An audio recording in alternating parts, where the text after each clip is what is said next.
Shut the door, isolated in this room. I turn, I go and I cut the beat to try to make a rhyme or two. Use the flows that I desire to take the higher views by the same guys fighting, keep rap alive too. Cause nowadays, any dude can pick a beat and rhyme and word, and many too can spit the heat, the floss diamonds, but nothing's worse than somebody dreaming to succeed in the burst on the scenes, looking clean without putting forth the work.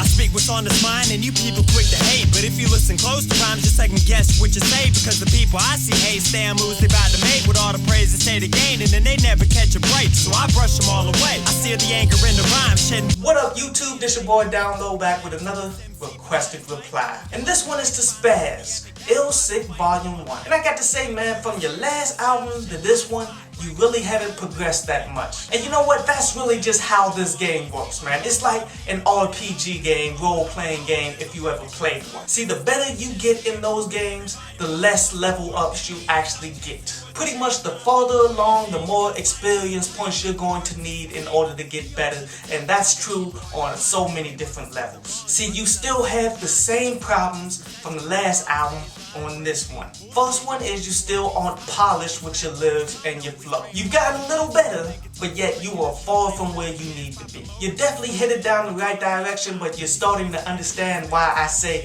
it takes years to get good at this shit. Like, many artists can spend 10 years just to get good at being a lyricist. But as long as you're consistently putting in work, man, consistently on a regimen, then you're going to see some progression, and some progression is better than none, and it all adds up in the long run. Another thing is you still are having an identity crisis, dude, because you go through, break down some of these songs, I can tell you the exact tracks that inspired these. Like the iLLSICK Psalms were inspired by the ill mind of Hops and Five. You can tell because the rhyme scheme is damn near the exact same. That's Sandra Ivy, that's Kim.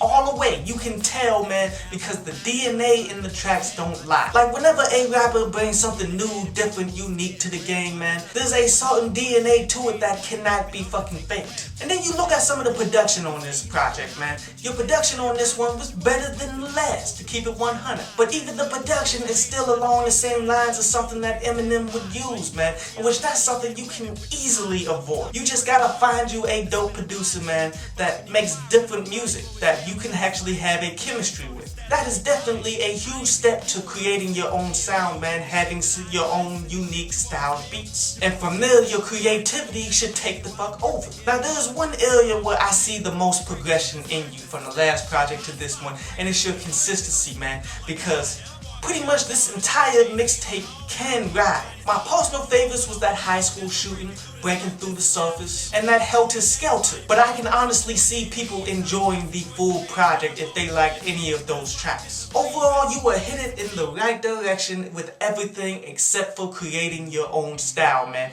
Definitely keep at what you're doing now, but yet start implementing new unique styles, new unique beats, new unique rhyme schemes that's all definite to you, because you're good enough to do the shit, man. You just have to do the shit. And the last thing I definitely want to talk about too, man, is I went through and I watched your videos, in which you took some of my advice, man, and you are getting better with those. Now again, you are far from where you need to be, but yet you are stepping it up, and this is an important aspect here, because if you get good at videos, man, you open up all kinds of opportunities to get paid. Now what I think you're doing is using the chick that you pretty much strangled in the second video, you're having her film the videos, in which that's pretty sweet. It's great to have someone shoot your video so it ain't like a stationary fucking camera. But there are some things that you definitely can do here. Like, you can get a green screen like this back here, man. All you need is the right program to work it. Also, I'm sure you've seen the ill mind of Hobson too, in which he created his own dolly. You can do some shit like that very inexpensive, like he used a shopping cart. Now, don't burn anything the fuck down, because I'm not taking any responsibility for anything that you fuck up trying to do that shit. I'm just saying there's tutorials out there for you to work and make good videos on a fucking budget. That is definitely a great avenue that you're going down. But keep pushing, man. I definitely expect better out of you next time.